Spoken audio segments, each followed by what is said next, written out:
شروع کوم په نامه د خدای چې بخونکی او مهربانه دی او د امن او د برداشت او د مینې درس ورکوي. څومره چې زمونږ اسلامي تعلیمات دي هغه بالکل د هیومن رایټس چې کوم عالمي پیمانې دي نه صرف دا چې د هغې احاطه کوي بلکې د هیومن رایټس د اقوام متحده د چارټر سمیت ډېر څیزونه چې کوم دي هغه ترقي یافته دنیا چې دا هغه د اسلامي تعلیماتو نه اوچت کړي. ډېره عجیبه خبره ده چې موږ کله د مسلمانۍ خبره کوو، کله موږ د پاکستانیت خبره کوو، کله موږ بیا ورسره تړلې د پښتو خبره کوو. زمونږ رویې داسې وي، کو هغه سیاسي دي، کو هغه سماجي دي، کو هغه صحافتي دي، کو هغه عوامي دي، چې هغه تاسو کله اورئ کله ګورئ نو سړي ته ډېر زیات تکلیف رسي. دا تمهید مې ځکه کېښودو چې دا کم بدتمیزي روانه ده، دا کم سیاسي کشیدګي روانه ده، د اقتدار د حصول لپاره چې کوم بې اصولي روانه ده او د روزانه په بنیاد باندې چې کومې ډرامې موږ ګورو د هغې نه رښتیا خبره ده چې هر سنجیده پاکستانی چې کوم دی، هر سنجیده هغه کس چې هغه په دې معاشره کې ترقي غواړي، هغه د ترقۍ خبره خو پرېږده، اوس هغه وایي چې د دې بدکلامۍ نه به څنګه دغه کېږي، د دروغو نه، د دې ګمراه کن پروپیګنډې نه، د دې ډرامبازیانو نه به موږ کله چې ځان به خلاصوو. د خیبر پښتونخوا د کیپټل پېښور چې موږ ورته د پښتنو مرکز وایو، د هغې نه مخاطب یم عقیل سوزی. پروګرام دی سونه پښتونخوا. دا پروګرام چونکې په کراچۍ کې او په بلوچستان کې هم اورېدلی کېږي، په هغه حواله باندې لږ ډېره یو خبره د هغې دپاره هم ده چې په کومه طریقه باندې د محمود خان اچکزی دغه د په یو پلاټ باندې یا د هغه په هغه پریمیسز کې په هغه احاطه کې د کور د هغې نه چې څومره پولیټیکل پوینټ سکورینګ شروع دی، په هغې باندې چې کوم ریاکشن را روان دی هغه هم ډېر عجیبه دی. دغه رنګې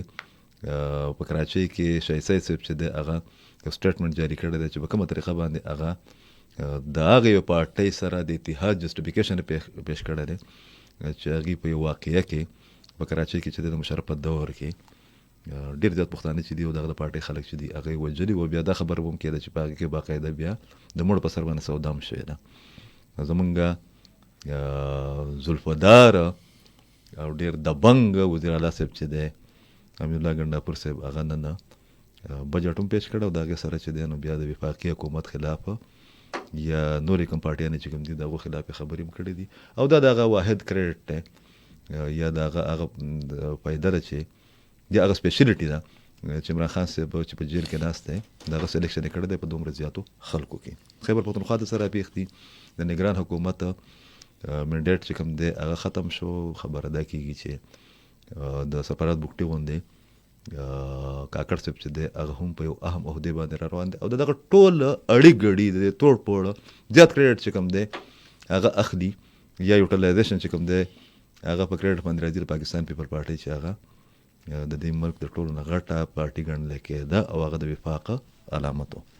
را سره په سټوډیو کې دوه مېلمانه ناست دي او را سره به سابق وفاقي وزیر د هنرکدې ډایرکټر جمال شاه صاحب چې دی هغه به په لاین باندې الو د 8 بجو نه بعد او دا کله به تاسو کوم چې ستاسو تجربه چې کوم دغه د نگران حکومت یا د کابینټ د حساب جوړېدو والا هغه څنګه پاتې شو، د پاکستان مستقبل چې دی د الیکشن حکومت ساده نه بعد چې دی هغه به سوي. دا سره ناسته په اوله د ما په پروګرام کې زموږ ډېر خمرګره ډېر بورډ انالیسس کوي، ډېر زیات معلومات وي سره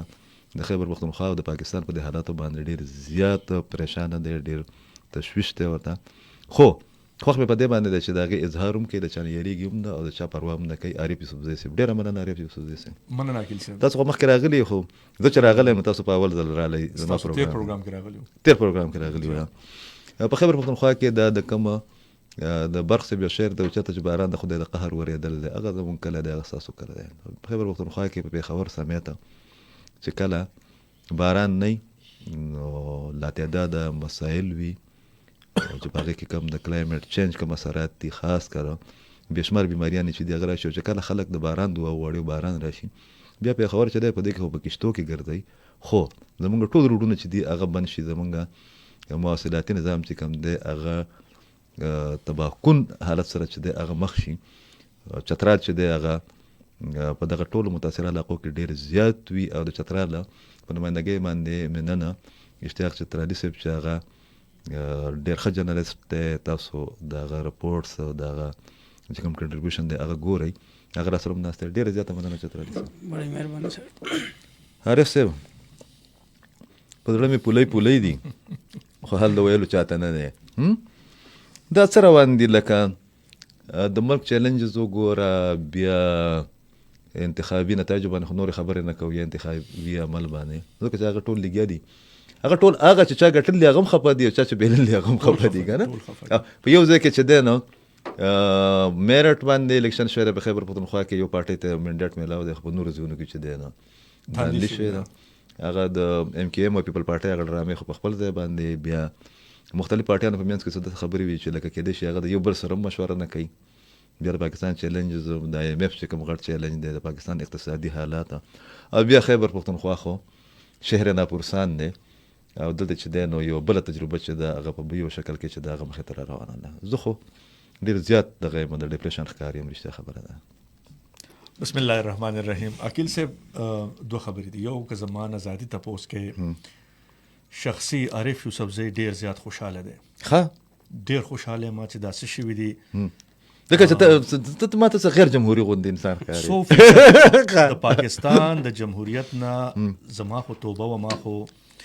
20 کاله د پاکستان د جمهوریت په ضد باندې आवाज مبارزه کړې ده. ما आवाज اوچت کړی دی.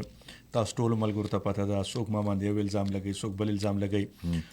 خو دا خبره ده چې کم خبرې 20 کاله وړاندې نازلې کیا په پاکستان کې چې د کل نه 2002 نه کم سے کم د جمهوریت دا وبا واپس راغلی و. نو موږ عقیل صاحب د هغه وخت نه وکتل چې دا په پاکستان کې کم جمهوری نظام دی دا نه ډیلیور کوي، نه د ملک ته څه فایده شته، نه د ولس ته څه فایده شته، او نه د جمهوری نظام چې کم ته موږ په پاکستان کې پارلیمان وو، نه دا پارلیمان آزاد دی. دا خو نن خدا د پاکستان لوی لیډران لګیا دوی پارلیمان غلام دی. موږ دک کوي چې دا غلام پارلیمان دی، دا آزاد پارلیمان نه دی. دا ټول سیستم چې دی دا یو هایجیک سیستم کې تاسو سیاست کوئی، خو چونکې د سیاسي جماعتونو په دې کې ګټې وي، د دې په دې کې ګټې وي، بلکې اوس خو چې د ګروهي او شخصي ګټې دي، سیاسي ګټې هم نشته. نن هم چې د چا ګټې دي نو هغه دا مني چې د جمهوریت د لاسه د ملک بربادي چې څومره وشوه. دا خبره خو ما په ډیرو میټینګونو کې زه ډیر کلاو خبرې کوم، ما د فوج سره په ډیرو میټینګونو کې په دې باندې باقاعده تبادله خیال شوی دی، ډیبیټ شوی دی په دې جمهوریت باندې. ګوره عقیل صاحب تاسو د پاکستان سیاسي جماعتونه، پاکستان نظام خو پرې د جمهوری دی، د پاکستان سیاسي جماعتونه جمهوری نه دي. د دې سیاسي جماعتونو کې د نن جمهوریت نشته بغیر د جماعت اسلامي نه، صرف یو جماعت او ځکه جماعت اسلامي چې ده کنه غل سپورټ هم نه ورکوي. مطلب دا چې د خلکو منټالټي هم ده. خو نور جماعتونه تاسو په خپل سینیئر صحافي دا ټول سیاست، دا سیاستدانان، دا سیاسي جماعتونه د دې درون د سکه د سټرکچر دینه تاسو خبر یې دی کې د جمهوریت د دې لری جمهوریت سره کار نشته. دا شخصي امریتونه دي. ولس یو طرف ته خلک اسټابلیشمنت ته ګوته نیسي، ولس یو د اسټابلیشمنت او بل د دې سیاسي مفاد پرستو په نرغه کې راګیر دی. نو اوس خبره دا ده چې دا الیکشن کم شوی دی. زه خو په دې ځکه خوشاله ما چې مولانا صاحب وایي چې زه پارلیمان پریدم، ایمل ولی خان وایي موږ په پارلیمان کې دننه سیاست پریدو. تاسو وګورئ پروپاګاندا صاحب سوي، تاسو بل نو زه خو خوشاله يم چې کم سے کم د جمهوریت نه د خلکو نفرت شو، د دې طرز حکومت نه د پاکستان کې موږ په پاکستان کې د جمهوریت راولو، موږ د جمهوریت شکل هم بدلول شو. په دې باندې څوک کار نه کوي. کته د ولس رای غسل غواړي، د ولس رای په بل طریقه مغسل کیږي. دا د ایم پی ای ایم ان ای یعنی دا یو غټیا نظام، عارف صاحب دا د پیسو نظام. او دا عقیل صاحب یو منټ وای دا پکې وای د پارټي چې کوم دی لکه دوی خو دا خبره کوي کنه چې بعضې د اسټابلیشمنټ کارندې چې کوم وي د هغو خلاف کاروایانې چې کوم دي، کرک ډاونز چې کوم دي، هغه ظاهره ده چې هلته مخامخ نه شوې ده، خو هغه هم جاري دي. زما معلومات داسې دي پکې انکوایري چې د هغه هم شروع ده انسټیټیوشنل کې دننه. خو وایي ډېرو پارټو چې کوم دي وایي هغه خپل ټکټونه هم خرڅ کړي دي، او بیا چې دی وزارتونه هم وایي چې وروره زموږ دا د منډیټ را روان دی. موږ ته عارف صاحب وکیل صاحب دا ویلي چې دومره به درکوو، اولنی پارټنر به یا دویم به نو وایي هغې هم په یو بل پسې ګرځي ځکه چې ټولو بېللې ده. نو دا څه شی شو لکه عقیل صاحب خپل ټول معلومات سره او په الیکشن او د دې سیستم کې دننه چونکې موږ صحافت کوو الحمدلله ډېر دننه موږ شنو ته ګورو، باریک نظر باندې ګورو. د پاکستان د تاریخ بدترین الیکشن ان د سنس د پیسو ګټلو په تناظر کې دا د پاکستان د تاریخ بدترین او الیکشن هر چا ګټلې دی وګي هر چا پکې پیسې وګټلې. یو منګه تاسو صحافیان محروم پاتې شو چې زمونږ په لاس سوکران لل پکار چې منګه هم 160 کروڑ روپۍ ګټلې وي. یاره موږ شل کو تم تیار یو موږ ته سخت نه کوي. یعنی خلکو په دې الیکشن کې عقیل صاحب کدا کله دا پینډورا باکس کولاو شو. تاسو ته پته ولګي چې کم پارټي کم سیاسي جماعت کم لیډر د چانه څومره پیسې اغستې دي او د پیسو دا عمل لا روان دی دا ولاړ نه دی. اوس په وزارتونو کې دا خبره روانې دي. بیا به د سېنټ الیکشن راځي او بل بهار بلګي. یعنی زمونږه سیاست اول نوم بربادو زمونږ جمهوریت بربادو. اوس زمونږ په دې سیاست باندې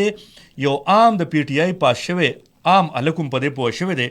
کته څلګې پیسې ولګې نو ته وزیرم جوړې دی شي په دې خلک اوس پوهیږي روان دي. نو چې کله ستارت نه دوی چې په قرآن باندې حل پغسته ده نو دا په حل کې دا نه راځي چې د لکه عوامي منډټ چې کم دی ته د اهل سړی په ځای باندې اهل سړی کې نه د خوري زیاته ده. بیا داسې صوبې سره چې هغه سیلاب زدم ده زردم ده او دهشتګردي ښکاروم ده. په دې موجوده ایم پیګانو کې داسې ایم پیګان موجود دي چې دا غي ټیکټونه خرڅ شوي دي. هغه په پیسو باندې د خپل پارټي نه ټیکټ اغستو د 3 کروڑ نه والی 15 کروڑ روپۍ ټیکټونه اغستل شوي. نو اوس خبره دا خو یو طرف ته په قرآن دا د الله تعالی ډیر لوی کتاب دی او دا د لاسونو کې خودو د پاره نه دی دا د عمل لار ده. دا ته لار خې د دې قرآن په احکاماتو باندې عمل کول دي دا په خپل ژوند کې راوسېدل دي. نو کله کوم تاسو په خپل ابتدا کې چې کوم آغاز وکړو کله زمونږ خلک زمونږ سیاستدانان زمونږ واکمن په دې باندې پوه شو دا پاکستان د دې خلکو د تماشو د پاره نه دی. ګورئ که زه ذاتي په دې ټولو خلکو په بربادۍ او په دې نظام باندې خوشحاله یم خو بل طرف ته تاسو وګورئ چې دا د پاکستان له خیر نه ورکوي چې زه پوری امید شم. عقیل صاحب دا نن چې پاکستان ما او تاو دا ټول ولس دا منګه چې جاړو مونږ چې فریاد کوو زمونږ سوشل میډیا نه ګن جوړ شوی دی دا منګ چې هر یو ګن په دې ملک کې جاړو دا ګن ما او تا دې ملک ته نه دراوړي دا هر هغه کس راوړي چې په دې ملک کې د اقتدار په جړو کې دی سټیک هولډر دی اقتدار ډایرکټ او انډایرکټ سټیک او څه خبره چې اوس په چلم نه پوي اوس په چل نه پويږي. نو دا خلک د پاکستان د پسماندګۍ د پاکستان د تباہي د عام ولس د بربادۍ دغه ټول خلک ذمہ داران دي. زه د ډیر وخت نه یو خبره کوم وکیل سے بار کوم چې په پاکستان کې کومنګا په مخ کې تل غواړو ګوره یو شی هیرول نه دی پکار. پاکستان نه خلکو غب جوړ کو هر یو سړی راځي پاکستان نه ټوکه جوړه ده. مونږ ونته د پاکستان سره زمونږ په سړک کې اوس داسې ګوره په دویم ځل باندې د الیکشن نه د 70 د الیکشن خبرې را روانې دي. نو دا زمونږ د پاره څه حوصله افزا خبرې نه دي خوشحالي خبرې نه دي. مونږ خو دا ولې کیږي دا د چا اعمال دي د هغه ټولو خلکو محاسبه هم پکار ده او پاکستان د ډیر لوی عظیم مقصد د پاره حاصل شوی ملک ته دا څه عام ملک نه دی.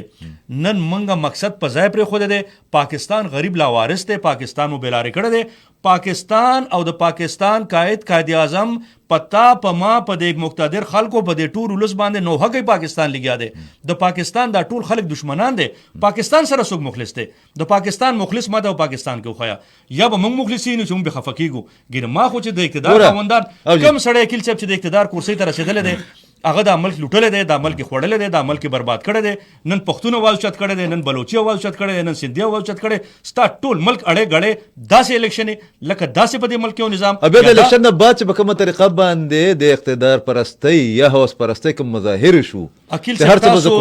د وزیر اعلی ذکر کوئ یعنی تاسو اندازه ولګوي چې زه خو په دې باندې حیران یم. ما بچته د 9-10 مئی واقعاتو خبره زنن تاسو ته کوم ما بنی کړي بوجوب مانی کړي خو چې سمره مونږ ته ویل شو او سمره د دې پرچار تاسو په دې میډیا اوسم پرونم یاره مونږ ته مخ شه د رادیو پاکستان چې شکر دی هغه تر څو پورې جوړوم نو ډېر تیز سیستم دی کنه څه د دل پروت دی دا خبره آیا هغه خبره لاړې هغه ختم شو. یعنی دا ټول تاسو مونږ سره غپ لګولو یعنی پاکستان کې بداوی چې یو سړی ورازي کاغه هر څوک اب راځي اب امارتونه سوځي اب سرکاري املاک سوځي اب ته نقصان ورسي ستاد ریډیو پاکستان اونته اساسه سوځي او نه بسوک نیول کیږي نه بچاته سزا ملاويږي. هغه چې ونسي دا پاکستان ونسي هغه پروفیسور چې ده کنه زه ته جسټس وته نه پروفیسور ابراهيم خان دغه های کورټ کې چې نه د شپې چې زنانه هغه ریکارډ تعداد کې گینیز بک اف ورلد ریکارډ کو سره باغې کې بنوم دغه کې زه دغه ترازم جی بہت شکریہ وختو خلک ډېر درځي خو تاسو سره په اردو کې خبرې کوم بیا نیکسټ ټایم به چتران نه عارف صاحب تاسو لپاره د خوشحالي خبره ده چې اشتیاق او زمونږ نور ټیم چې کوم دی موږ د ټیم کې په چترال کې د اف ام سونه پښتونخوا ډېر غټ سټیشن چې کوم دی بالکل تیار دی. اول ته کې به بیا ځو، اول ته کې د چترال نه دی به په چترال کې پروګرام کوي، موږ په اردو په پښتو کې چې دی به کوو. چترال چې دی هغه ډېر ښایسته ډېر ښه خلک دی، او په دې منځ کې هغه هم د دهشتګردۍ ښکار شو، خو د خلکو مزاج چې کوم دی یا کوم کلچر چې کوم دی. نو ګرانو کتونکو هغه ستاسو لپاره هم خوشخبري ده چې چترال نه به انشاءالله موږ ډېر غټ سټیشن چې کوم دی هغه ته تیار کړی دی او عنقریب چې دی لانچ کوو. بھائی آج کی اپڈیٹس کیا ہے؟ جو میرے پاس ڈیٹیلز ہے وہ یہ ہے کہ گزشتہ 3 دنوں کے دوران تقریباً خیبر پختونخوا میں 30 افراد چتیں گرنے سے اور مختلف واقعات کے نتیجے میں جو ہے وہ جاں بحق ہو گئے، تب 80 کے قریب وہ ہو گئے ہیں، زخمی ہو گئے ہیں. لواری ٹاپ کی صورتحال کیا ہے؟ اور اوورآل چترال کو یہ اعزاز بھی جاتا ہے کہ میرے خیال میں ایک جنرل سیٹ پر ایک خاتون وہ بھی کامیاب ہو گئی ہے اور ڈپٹی اسپیکر کے لیے اس کی نامزدگی ہو گئی ہے. اگرچہ عارف صاحب اس پر تبصرہ کریں گے کہ ایک بہت امیر ترین کینڈیڈیٹ ادھر سے شکست کھا گئے ہیں. تو چترال لوری ٹاپ کی ڈیٹیلز بتائیں. وہاں پر جو سڑک بند تھی کھل گئی ہے، کیا مشکلات ہے؟ بجلی کے بارے میں کہا جاتا ہے کہ بہت زیادہ بریک ڈاؤن ہو گیا ہے. اس کے بعد جو ہے نا خاص کر خاتون جو ایک منتخب ہو گئی ہے وہ کون ہے اور کس لیول کی وہ سیاست کرتی رہی ہے، اور ڈپٹی اسپیکر کی جو ایک بیک گراؤنڈ ہے وہ اس کی ڈیٹیل بھی بتائیں. سب سے پہلے سر عقیل صاحب آپ کا بہت شکریہ، آپ نے یہاں پہ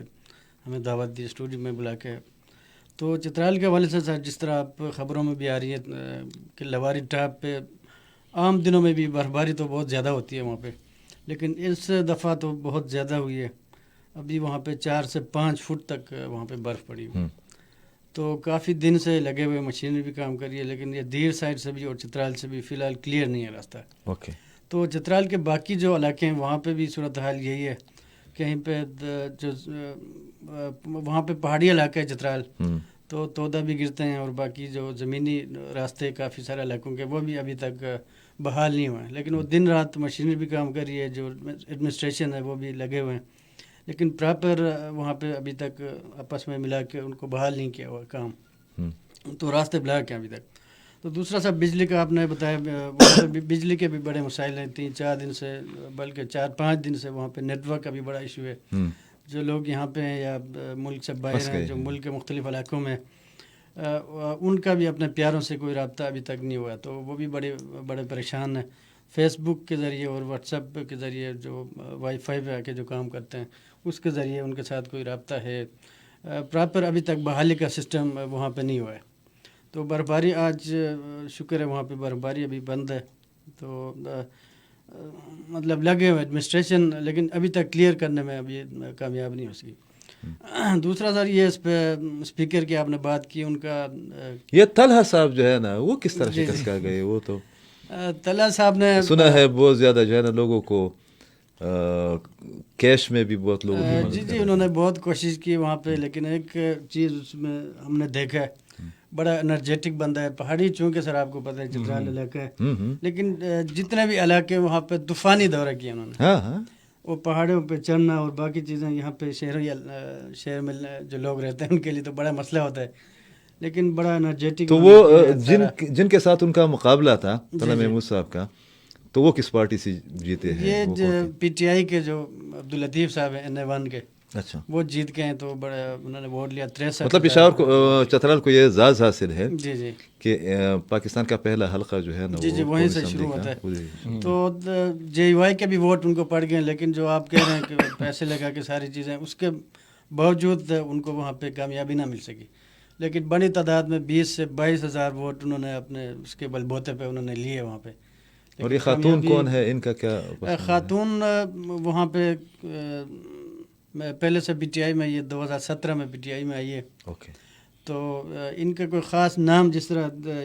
عارف صاحب کہہ رہے ہیں کہ یہاں پہ بھی بندر بانڈ اور یہ ساری چیزیں یہ ہوتی رہی ہیں،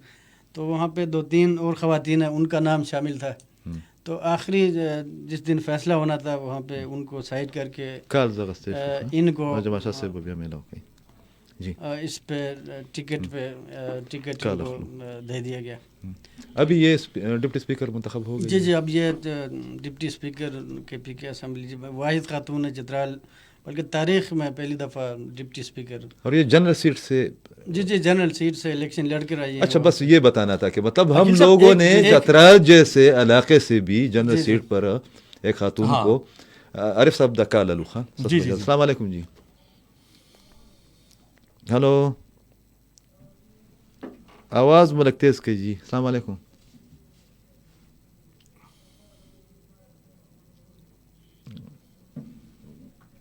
अस्सलाम वालेकुम। अस्सलाम वालेकुम।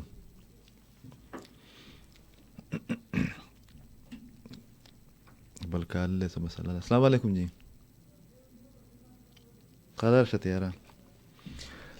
هرڅه لکه خلکو خو خپل لکه څنګه چې استاسو خبر وکړه، خلکو خو خپل حق ادا کو. لکه چترال غونډه علاقه کې هم یو ډیر سینر لیډر چې کوم دی او چې دغه سره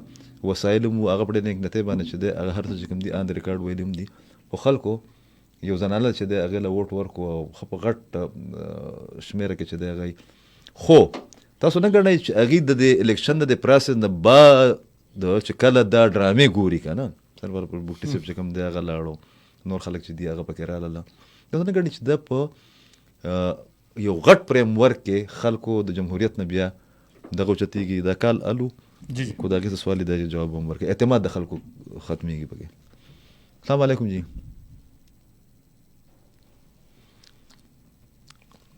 هلو، څه مسله ده یار؟ دا زموږ د پروډوسر صاحب چې کله دغه نه بیا آواز نه راځي، څه مسله ده؟ ښه نه خو چې کلم ته یې نو دا ناجبه کي پکې د ده زړه ورته نه چې دا خلک خپله خبره وکړي. جی کیل صاحب دا یو خو زه دا وایم که زما خو خپل د خیال دا و چې کېدای شي چترال خلک طلحه محمود له ووټ ورکړي او کامیاب یې کړي، او ما سه په دې حوالې سره به د خپل رای اظهار کولو که داسې وشي نو دی کې چترال د خلکو ډېره فایده هم ده. د هغې څه وجوهات دي. چترال ډېر یو خو عمومي طور پسمانده علاقه ده، غربت پکې سیوا ده، روزګار پکې نشته، خلک ژوند پکې مشکلات دي پکې. بل بیا غریزه علاقه ده، نو قدرتي آفات په چترال باندې مونږ ګورو دا بار بار هغه درې چترال کې دغه راځي ډېر ډیمیج لینډ سلایډینګ خو کالو سر په چترال کې کیږي. نو د طلحه محمود یو ډېر غټ فاونډیشن چلی، نو ما ویل کم سے کم چې د دې ځای نه کامیاب شي نو بیا د خلکو دومره خو به کم سے کم د دغه فاونډیشن چې کله څه واقعیا کیږي نو د خلکو دغه له برابر شي ګو چې دا د سیاسي خبره نه ده، خو د دې خلکو د به فایده او بهرحال د خلکو خپل یو رجحان دی ووټ ته او خلکو چې چالم ورکو. استاد وکیل صاحب د خلکو کال دی جی کال دی هغه خبره ډېره ضروري ده ځکه چې هغې باندې زموږ د مستقبل تعین کیږي. السلام علیکم جی. وعلیکم السلام سر جی، ښه جوړې صحتونه ښه دي؟ ډېره مننه جی. څوک یو څه به وایي جی راته ووایي چې موږ هم واورو چې ستاسو خیالات څه دي. شاهنګل د باړې نه خبرې کوم جی. یی باړې نه قربان جی. سر جی ښه صحتونه ښه دي؟ مهرباني خوشاله اوسئ. خبرې مې واورېدې په جذباتو کې یو لکه سړی خفه کېږي په ملک باندې خامخا غوسه یو غوسه یو غوسه یو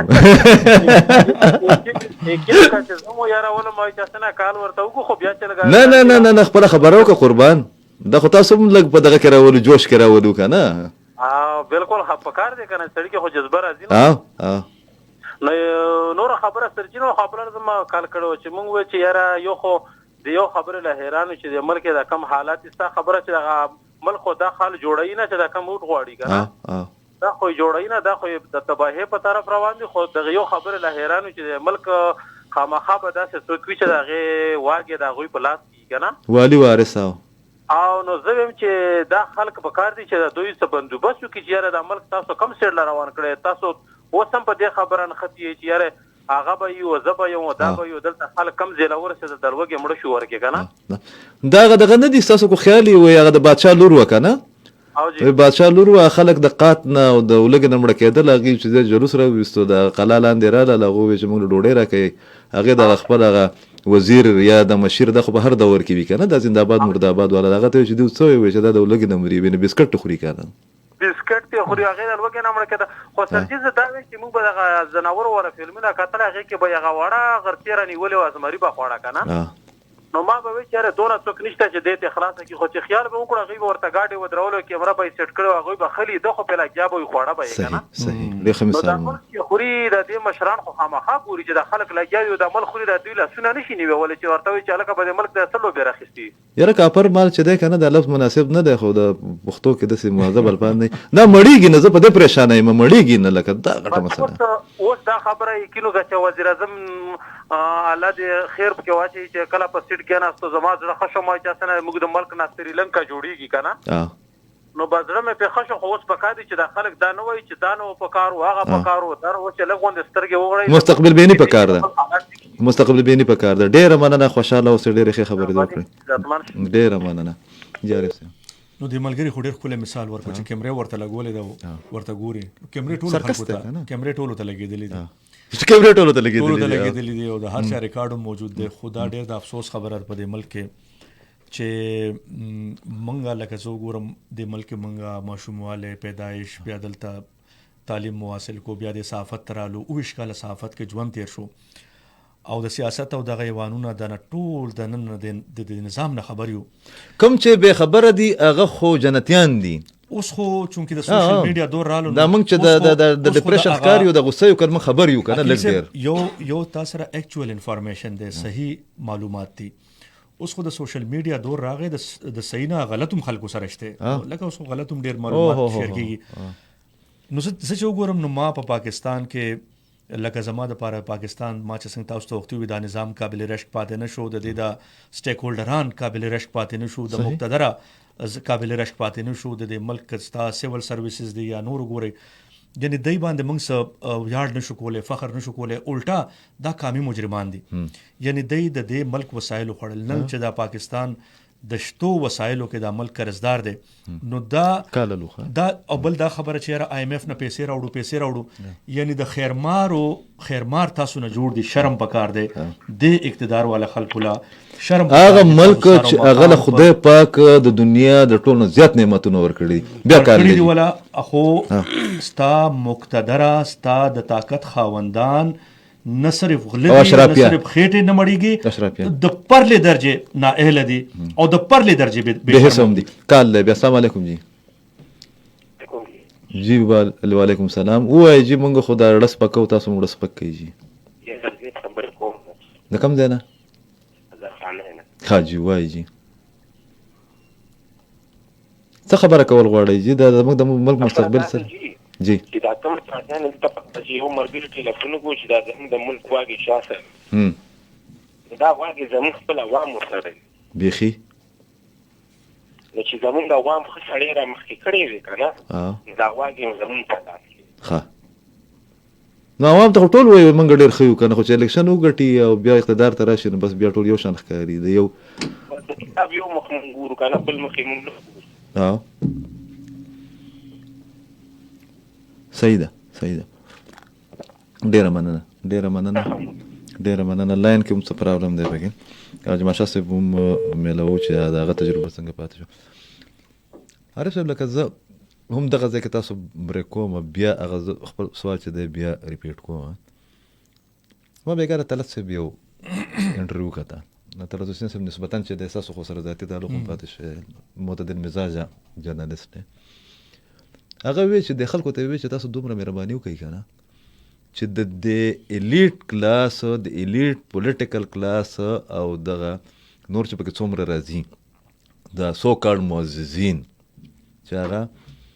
مزې کوي او د ملک چې دی که نه د دې نه یې مرداره جوړه کړې ده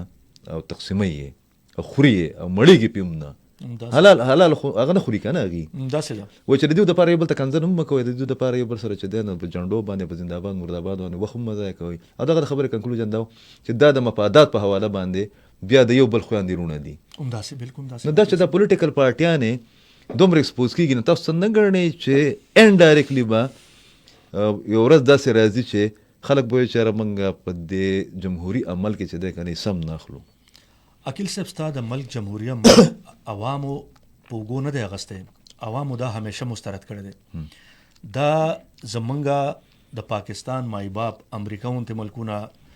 چې کوم په ملکونو کې داسې ملکونه د مغرب ملکونه چې هغه غیر ضروري طور په بعض ملکونو کې د جمهوریت راګونه غږی او تاسو وګورئ د جمهوریت نه بغیر ملکونه روان دي او ډېر کامیابی سره روان دي او ډېر په ترقۍ روان دي. یو کې دغه د جمهوریت پکې نشته او په ترقۍ روان دي. ګورئ جمهوریت خو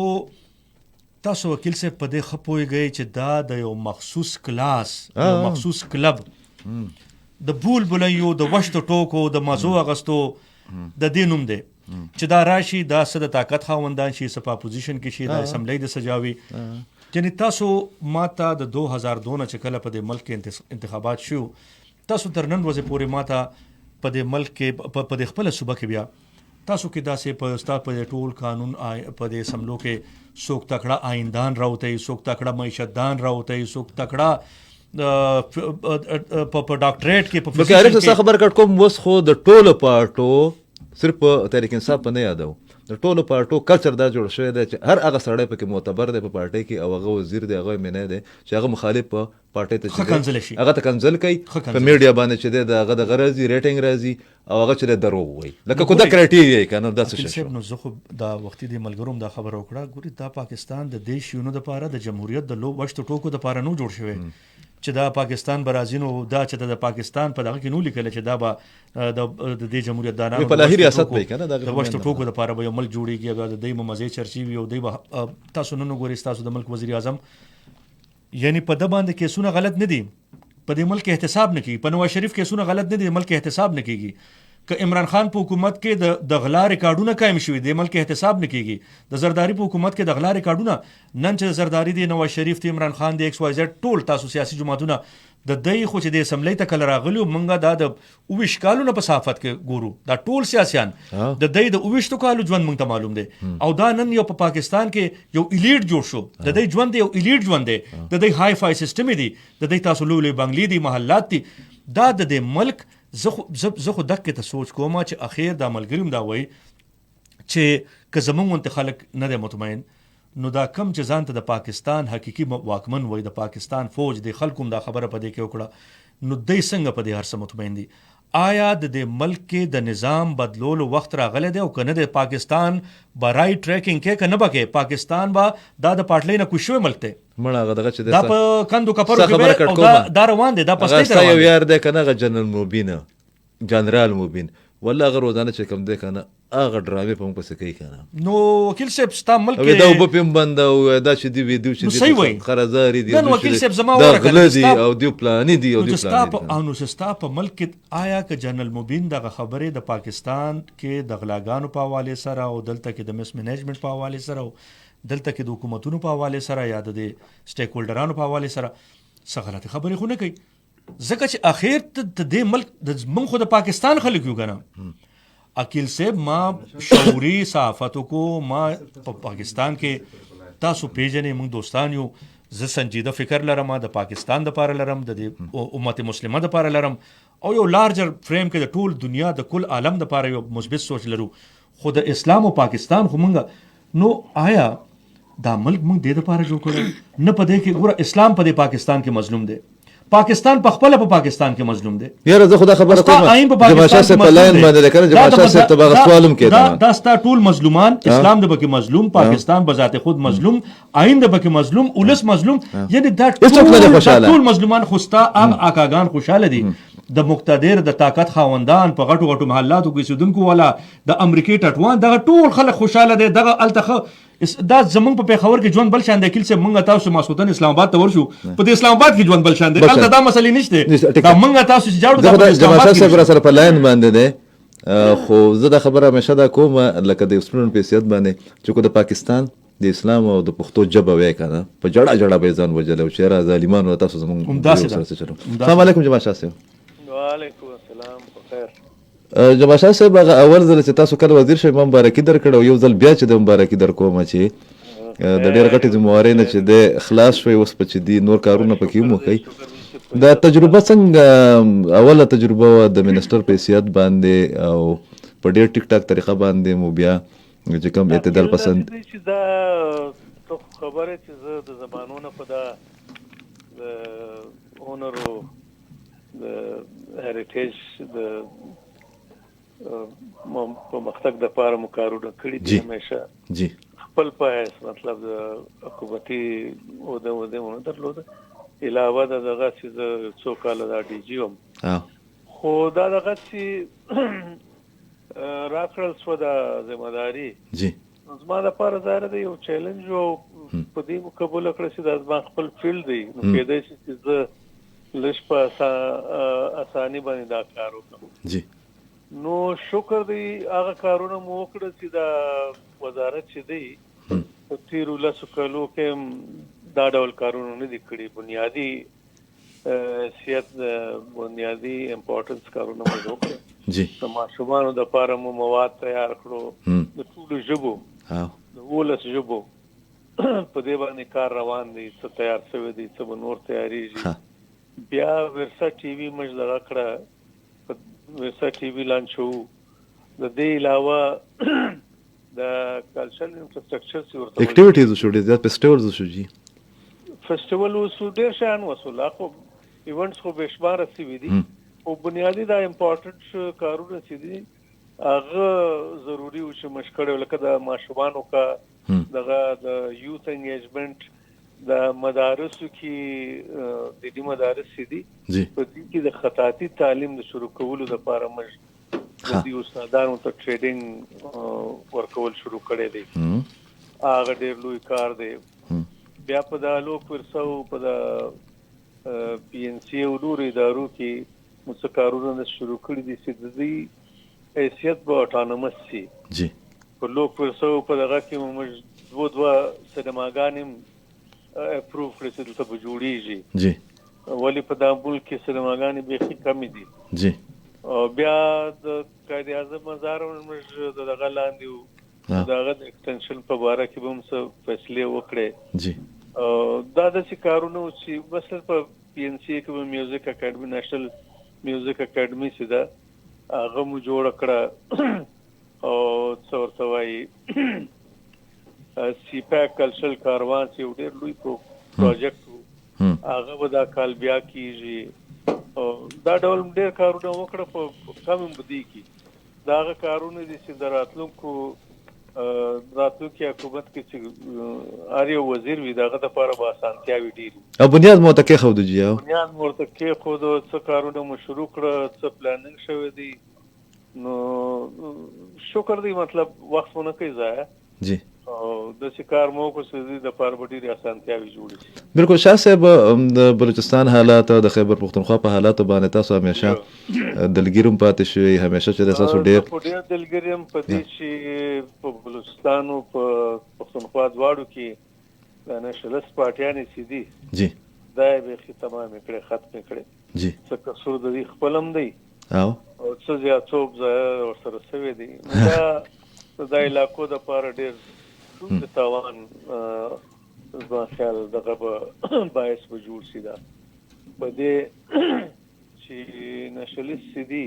هغه که بلوچستان دي که پښتانه دي دا کریډیبل خلک دي جی که دوی د فیډریشن سره د دوی ملګرتیاوي ښه نو پاکستان ته زیات مستحکم یو که دوی دغه نه دوی خوابدي وي نو حالات سره دغه کېږي خرابېږي شاه صاحب په خیبر پختونخوا په مقابله کې تاسو خو چې د په سیزونو باندې ډېر جوړ نظر پاتې شوی دی موږ تاسو نه زده کړه مو کړې ده بلوچستان کې د مزاحمت د مظاهر چې کوم دي هغه ریفلیکشنز چې کوم دي موږ ته ډېر زیات ښکاري تاسو یو ایونټ چې دی هغه د منسټر په حیثیت باندې د جرګمار په حیثیت باندې ډیل کړی وم دغه میسنګ پرسن والا هغه یو ګروپ یا څه زنانه چې راغلي وو د بلوچستان نه څه ګڼئ چې د موجوده چې کوم حکومت راغی د سربراز بوګټي په مشرۍ کې او عجبه غوندې خلکو سره شامل هم دي پکې او ډېر عجبه غوندې لرنینګ هم کړی دی دا به د دغه مسلو څه ادراک یا د حل لپاره چې د اقدامات وکړي دا خلکو نه زه د خاص توقعات نه لرم په دې چې دوی کریډیبل خلک دي هلته خلک د بلوچستان خلک چې دي که بلوچستان دي که براویان دي که پښتانه دي جی په دا خلکو باندې د خاص دغه نه لري اعتبار نه لري خو خیر مطلب ظاهره د دویم بلوچستان دي یا ځایي خلک دي څه نه څه خو به کوي نو زه څه ووایم دا به نو راتلونکي میاشتې چې دي په دې کې به دغه ځایه څه کېږي څه نه کېږي آخري سوال دی جی اخري سوال د افغانستان سره د پاکستان تعلقات په دغه نوې منظرنامه کې چې کوم دی خو ډېر کړکېچن دي او بیا د هغې افټر شاکس چې کوم دی هغه موږ په خیبر پښتونخوا کې بلوچستان کې په ډیلی بیسس باندې ګورو. څه داسې حکمت عملي نوي حکومت ته پکار ده چې دغه معاملات چې کوم دي دا ټیکوم شي او بیا په خیبر پښتونخوا کې چې کومه پارټي راغلې ده نو د هغې د موجودګۍ نه به داسې خو نه ده چې دغه ترهګر چې کوم دي یا ټوپکمار چې دي ته به بیا څه فیسیلیټیشن آپشنز چې کوم دی میلاوي. خیبر پښتونخوا کې چې نوې پارټي خو نه ده زړه ده درېیم ځل دی صوبایي اسمبلی کې چې کوم کار وسو په هغه مو زړه ډېر خوښ سو. جی یوې زنانې سره د خلکو څه پوچورات څه ښکنځل څه قسم بې حیایي یې وکړه. جی زه دلته په دا اسلام آباد کې ناست زړه مو دا غوښت چې بس راپورته سم یو فلور ماته کوم. جی هلته دا ټول اسمبلی حال ډک وو. جی دومره خلک وو ټوله پښتانه وو زیاتره به پښتانه وي 90% هغو دا یو څو تنه یې نه سو رانیولی چې دا هلکه غول مه خورئ دا څه کوي تاسو. صحیح مطلب سیاسي اختلاف خپل په ځای دی هر رنګه چې وي خو یو زنانې سره باید چې دا دغه سلوک نه وای سوی. جی پاته سو دغه د صوبې سیاسي حالات او مطلب مستقبل زما خو دا خیال دی چې چین چونکې دغه سره د افغانستان سره مرسته کړې ده دغه چې روس مرسته کړې ده نو د افغانستان حالات زما خیال ډېر نه خرابېږي سمېږي به ولې طالبانو دا داعشو دا چې دي دا دغه کړي دي کنټرول کړي دي بیا ټي ټي پي ته هم څه وارنینګ ورکړي دي چې تاسو خپل د حده مه راوځئ. نو زه ما خپله دا خیال دی چې راتلونکو ورځو کې به د پاکستان او د افغانستان حالات هم څه سم سي په دې چې د علاقې د غټ قوتونو چې دي چین چې دي د هغه ډېر زیات مطلب انټرست چې دی په دا حصې کې دی په افغانستان کې دی د هغه ضرورت دا دی چې دلته امن وي. حالانکه امریکا خو به دا غواړي چې دلته امن نه وي دا چې پیک یا نور سلسلې چې دي دا باید چې دوی ودروي مګر چین زما خیال ډېر زورور ملک دی او اوس روس هم ورسره دی. نو زه دا وینم چې راتلونکو وختونو کې چې حالات زما خیال د افغانستان هغې ښه سي دا هم کېدی سي چې طالبان یو څو مودې پس د جنکو تعلیم هم درته شروع کړي یوه نه یوه طریقې باندې. ما دا اورېدلي چې هلته د هغو سچویشن ښه دی او قیمتونه کم دي بدحالي دومره زیاته نه ده لکه پخوا چې وه. ډېره مننه. دا زموږ سیمه چې ده په دې کې حالات خدای دې وکړي چې سره سم شي. ډېره مننه شاه صاحب ډېره زیاته مننه. دغه خو شاه صاحب چې دغه پر امید هم دی په دغه واقعاتو باندې خفه شوی دی. ٹائم تھوڑا سا ہوا آپ کہیں گے کہ ہم میں نے صرف سننے کے لیے مجھے بٹھایا رکھا ہے. اچھا آپ کے خیال میں چترال کے 3-4 بڑے مسائل وہ کون سے ہیں اور آیا جب مختلف کینڈیڈیٹس مختلف پارٹیوں کی کیمپین چلا رہے تھے تو ان کو ان مسائل کے حل کا کوئی ادراک تھا یا وہ زندہ باد مرد آباد پر جو ہے نا کیمپین چل رہی تھی؟ سر اوورال ہم اگر چترال کی بات کریں تو وہاں پہ ٹورزم ایک ڈیسٹینیشن ہے. بالکل ہے. پورے چترال میں سوات اور باقی جو 3-4 علاقے اس کے بعد چترال کا وہ اور بلکہ چترال کی جو خصوصیات ہے پاکستان میں کہیں اور پر نہیں ہے. جی کیلاش کمیونٹی وہاں پہ پوری دنیا میں کہیں پہ یونیک کلچر ہے ان کا. بالکل. تو اس حوالے سے چترال کی اہمیت بہت زیادہ بڑھ جاتی ہے. پھر جو اسٹریٹجک اس پہ اگر ہم بات کریں تو ہمارے 3-4 جو سرحدات ہیں وہ اس کے ساتھ افغانستان کے ساتھ ہمارے مل رہے ہیں. تو وہاں پہ جو سر انفراسٹرکچر کا وہاں پہ بڑا مسئلہ ہے. سب سے جو مین روڈز ہیں وہاں پہ اتنا برا حال ہے وہاں پہ روڈز کا. جب تک ظاہر ہے یہ ترقی کہتے ہیں کہ یہ روڈ سے ہو کر آتی ہے. جب تک روڈ کا مسئلہ وہاں پہ حل نہ ہو تو پھر نہ کوئی ٹورسٹ وہاں پہ ان کا جس طرح جو فلو ہوتا ہے وہ متاثر ہو جاتا ہے. تو روڈز کی وجہ سے جو مین مواصلات کا جو بالکل रोड अगर बन जाए वहाँ पे तो इंशाल्लाह इतने टूरिस्ट वहाँ पे आएंगे, पूरे पाकिस्तान से बढ़ के लोगों का वो होता है। अच्छा, वो एक वक्त में 1-2 बार तो मैं और आरिफ साहब भी गए हैं जी। मैं तो PIA के एक फ्लाइट से भी गया हूँ, बहुत पहले की कहानी है। लोग तरक्की करते हैं, पीछे चले जाते हैं। अभी चतराल एयरपोर्ट का सच्ची बात यह है, इनको भी पता नहीं होगा, मुझे भी पता नहीं फंक्शनल है कि नहीं है एयरपोर्ट का सर। इस तरह इनके जो फेयर्स हैं इतने बढ़ गए, लोग सफ़र ही नहीं करते। हालांकि ये 40 मिनट का रास्ता है,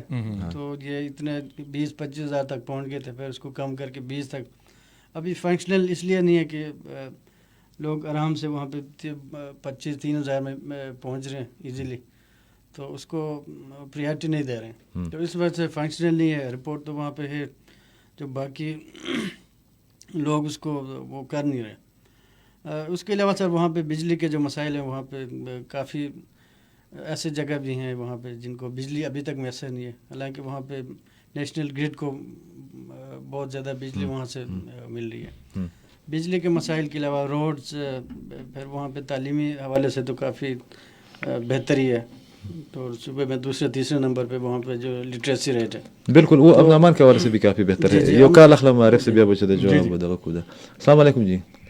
वालेकुम सलाम अकील से मेहमानों तम सलाम। ډیر مننه تاسو تم سلام جی وای جی بس اخیری لمحه ده چې بس را غونډې کو خبره اور څه ته جوړیږي اسوم نه بس خو چې کال مې نو شو کې بیا مې زړه ډک پاتې وای نه مونږ چې تاسو आवाज واورو جی بس هغه بس هغه خاص کارغه کدوان دي کو څه دی خبره ته سم نه یاد شي اکیل سے د ټولو ناول خو تاسو نه زړه زیاته بخنه غواړم جی هغه ورځ باندې زما بلډ پریشر چې ډاکټر چیک کړو 225/120 یو ول د چې زموږ کمیږي تاسو ور زیاتیږي ښه هغه زنانه سره زیاتی نه نه هغه پوښ وجی نه نه د تاسو حق ته هیڅ خبره نه سره خپه شي چې دا جبا شاسه خبره کولای چې دغه خزه سره چې کوم زما د عارف صاحب خود دوستم د فیملی غونډه ده د حد نه زیات خپه وم جی لکه چې دا تصویر خو زمونږ بار ملکونه لږی کنه او نو دوه خبرې دي چې دا یو نمبر 1 خدا چې دا امریکای کانګرس په پاکستان کې څه کار چې دوی وایي حکومت ته چې تاسو زه حکومت تسلیمه و صدر ته وایي او چې دې کې هغه نوي شوی الیکشن باندې نمبر 1 شو نمبر 2 دا شو چې په سن 1970 کې مجیب الرحمن چې کوم دی هغه نه منله او هندوستان له دعوت ورکړو او چې هندوستان له دعوت ورکړو نو پاکستان دوه ټوټې شو نو د هندوستان په دې کې څه کارو چې مجیب الرحمن دعوت ورکولو صحیح نمبر 2 دا چې ته IMF لا دعوت ورکې نو IMF په مونږ کې څه کار دی چې هغه راځي او په مونږ کې کار لري مونږ خو ځان له خود مختار ملک یو کنه په کار چې په خپل مینس کې کینو او په خپل مینس کې خبرې وکړو کول دا شهباز شریف چې وزیر اعظم شو او کوم خبرې وکړو نو هر سړی له داسې خبرې په کار دي آیا هغه به یا کوي یا به نه کوي مفاهمت او مصالحت په کار دی جی او جی بس مین خبره ده ډیره مهرباني عارف صاحب هم په دغه باندې تفسیر وکړي چې پریدي صاحب چې د مونږ ریګولر کالر د ټول ادوار چې دای کتلیم دی پکې لکه په شارټ کټ کې دا چې ډېر د په کوم شي باندې زیات تشویش کې مبتلا یم یو ځل بیا د خیبر پښتونخوا د خاوره د خار د حکومت چې کوم دی دا به د مورچې په تور له د پولیټیکل پوینټ سکورینګ د پاره او د زورورتیا د پاره او د بدمعشۍ د پاره چې کوم دی د به استعمالېږي لکه نن زمونږ 170 روپو عبوري بجټ چې دی ګنډاپور صاحب دا کړ دا روپۍ به کوم ځای نه راځي لکه 1.5 خراب بجټ د سملې نه حالانکه غیر آئینی طریقې کار دی وایي چې ځکه چې ګورنمنت لا مکمل فارم نه دی د کابینټ لاندې جوړ او د حکومت مطلب صرف وزیر اعلی نه دی د حکومت مطلب دا دی چې وزیر اعلی او د کابینټ او بیا کابینټ یو شی منزوري او بیا پارلیمان ته ځي نو نن په دې وجه چې کم د فوري د بجټ منزوري کوله نو په دې باندې د اپوزیشن امیدوارانو بالخصوص غنم چې احمد کونډي ډیر زبردست کردار ادا کوي ماشاءالله پویږي اوس په چونکه دویم دریم ځل شو هغه اوس په پویږي نو هغه د دې باضابطه د په نوټس کې راوسته ده خو تاسو وګورئ یعنی حکومت پرون حلف واغسته دو نن هغه راځي او د 1.5 خراب روپو ځان ته فوري بجټ ریلیز کوي چې دا ضرورت ده نو اکیل صاحب دې کې کومنګ وګورو زه خو یقینو کې زه خو هم چې څومره نورم خرابتیا طرف روان یو خدا نه دینه به ټیک شي کنه ګوره مسکې پیچز چې لګي کنه پیچز چې لګي هغه سره مسلې جوړیږي ته یو شی یا خو اصلاح طرف ته روان شنو موږ ګورو چې اصلاح طرف یا سمران کا اوس تاسو روان بربادۍ طرف ته خو بربادۍ کې تاسو موږ ته فلټر لګولې دي پیچز لګولې دي نو تاسو دا بربادۍ طرف ته سم یو ټوپ وای ولکه دا سمندر ته ورودانګي لکه موږ ته پته غر کې د خیره سره نو ته ورودانګي دا ولس په نوم خلاص شي بیا به دا ولسونو خپل فیصله وکړي ګوره اکیل صاحب دا پاکستان دا پاکستان د پوتنشل نه ډک ملک ته توبه بس د پاکستان لا ته 3 کال صرف ورکه 3 کال خو یو داسې حکومت چې هغه په حقيقي معنو کې خپلواک حکومت وي هغه د امریکای یا د بل ملک په ډیکټیشن او یا د سعودي عرب یا د بل په ډیکټیشن او یا ډالر پسې خولي واز نه ونیولې ته یو داسې حکومت راوله او ته یو سسټینبل پروګرام جوړ ک پاکستان کې دننه الله پاک دومره زمکه ول ورکړي دي دومره ول اوبو ورکړي دي دومره ول ماحول ورکړي دومره ول په موسمونو کې ویریشن ورکړي چې دا وطن د زمکه لاندې چې کوم معدنیات دي د ټول دنیا چلای یعنی کوم فوري خپل لایف سټریم لاین کوو نو په دې ملک کې دومره وسایل شته چې دا په 3 کالو کې ځان په خپل راوچت کې د ولس په ژوند کې یو کم سے کم یو اطمینان راشي دا ګوري دی وخت ټول شی ستا د ډالر برات لاندې تل دا ارتفیشل دی ستا په ملک د قیمتونو میکانیزم مصنوعي دی ستا باندې د پېټرول د روزانه بمونه راغورځيږي دا مصنوعي ان د سنس دا دی چې د دې حکومتونو شاهانه انداز نه ختميږي اکیل صاحب ز بنیادی ګوري کدا پاکستان یو ویلفیر ملک نو په ویلفیر ملک کې دانشي کې دی چې یو عرب پتی د بازار ته ځي هغه دیم په 200 روپۍ باندې کیلو ټماټر یا لوګان اخلي او یو دیاړیدار مزدور دی هغه دیم په 200 روپۍ باندې اخلي او د ملک وسایلو کې چې بیا ته چاله ریلیف ورکې نو عام ولس د پاره د زری برابر ریلیف نشته الټه پولیس والیم بي زده کوي او چې څومره په غټه عہده ده نو د هغه د پاره د ریاست او د حکومت د طرف نه ریلیف دی پنشنونه دی بنگلې دی موټر دی او دا یعنی یو داسې نظام کې موږ ژوند تیرو اکیل صاحب د IMF نه قرضې مراوړه د IMF دا غر پاکستان ته ودرو په لس کاله کې ټول IMF ته لخوري ټول IMF خوري ډیر مننه به قرضې ته مراوړه ټول IMF دی خوړې شي دا دومره په کرپشن کې تکړه نو زه ته هم چې ملک لا اوس د ملک سمت ټیکول غواړي وخت راغله دی چې سنجیده انداز کې د ملک سمت او نه جمهوریت نه امریکا خوشالول دي نه د جمهوریت په آړ کې د خلک پناه اخلي چې خلک بنانات په جمهوریت وای اوس خلکو په جمهوریت لعنت او په سیاستدانو کم کړي دي په نور سیوا شوی دي اوس اظهار رائے باندې کوېسچن مارک لګیدل دي او په هیومن رائټس کوېسچن مارک لګیدل اخیری خبره کې د دې شتر به مهار مادر پدر آزاد سوشل میډیا زموږ زمانه نه لګیم چې دا بند کې پاکستان کې ګوري یو شی که په پاکستان کې هر یو سړی تجزیه نگار شي هر یو سړی سټیک هولډر شي کاش چې د خپل اور دوره په شعور استعمال کړو دا ډیره خوا په سوشل میډیا د پاکستان د سکیورټي معاملات ډیسکس کیږي هر خبره ډیسکس کیږي مشر کشر نشته عزت احترام نشته زه خو په سوشل میډیا استعمالوم صرف ټویټر استعمالوم د سیاست د سوشل میډیا ډیر سپکو سیاستدانانو یریګم د دینا کچاره ته د خور مور کنزل وکړ پښتونم چې په سر باندې ولم او دا چې چاله سو مور خورستای د ځان کې زراون ته پښتو راولي نو دا په کار دا چې بیا دلته سرونه مات شي په سوشل میډیا باندې یا بند کړي یا د خلک د خپل میندو خويندو ته پوسونو کی هم دا څه ډیر مننه عارف صاحب ډیر مننه اشتیاق او آپ کے ساتھ جو ہے نا انشاءاللہ بہت جلد چترال کے ملاقات ہوں گے عارف صاحب کو بھی لے کر آؤں گا گرانو کتن کو اوریدونکو رشتہ خبره دا چې مسایل ډیر زیات دي خو دا عارف صاحب دا خبره کې به زه لږ اضافه وکړم هغه دا چې هر سړی د خپل ځان نه نه خبر د خپل زوی نه نه خبر د خپل پلار نه نه خبر د مور نه نه خبر د ګاونډي نه نه خبر تاسو یقین وکړئ چې کې نه کنه خپل ډیوټي نه کوي خپل کار نه کوي دعا سلام په چل باندې نه پوهیږي د کتاب چې د دغه سره دشمنی کوي د عقل خبره چې کوم د پاغې باندې جګړه کوي خو پاکستانیانو بالخصوص پښتانه چې تاسو کله کې نه وای ورته وایه د امریکې دا مسله به څنګه حل کړي په 15 منټه کې د حل بالکل اکیل صاحب او په کار دا چې په خپل تربیت باندې په خپل رویو باندې په خپل طریقو باندې په هغې باندې رساني وکړو او رښتیا خبره دا ده چې زه عارف صاحب د دغه خبرې سره بالکل متفق یم چې ډېر کمزوري ملکونه چې دي که نه هغه په ډېر غټ مقام باندې ولاړ دي چې په هغې کې انډیا او د بنګلادیش غوندې او سریلنکا غوندې ملک هم شامل دی د UAE پکې هم شامل ده او موږ د داسې لا تعداد خزانو او د صلاحیتونو باوجوده موږ سپک هم شو موږ وشرمېدو موږ در په در هم یو زموږ په دنیا کې څه عزت هم نشته په کار دا چې د دې آغاز د موږ د خپل خولې نه د خپل قلم نه د خپل کور نه د خپل ګاونډ نه وکړو. ما ته راکړه اجازت سبا چې دی هم په دې ټایم باندې به بل پروګرام وي او په هغې کې دا څومره کال چې را روان دي که نه دا ټول کال زبالم نو معافي غواړم ځکه چې نن موږ ډېر زیات جذباتي وو او کال چې کوم دی ستاسو رایې چې د هغه به سباني پروګرام و باقاعده یې سوي. ډېره مننه.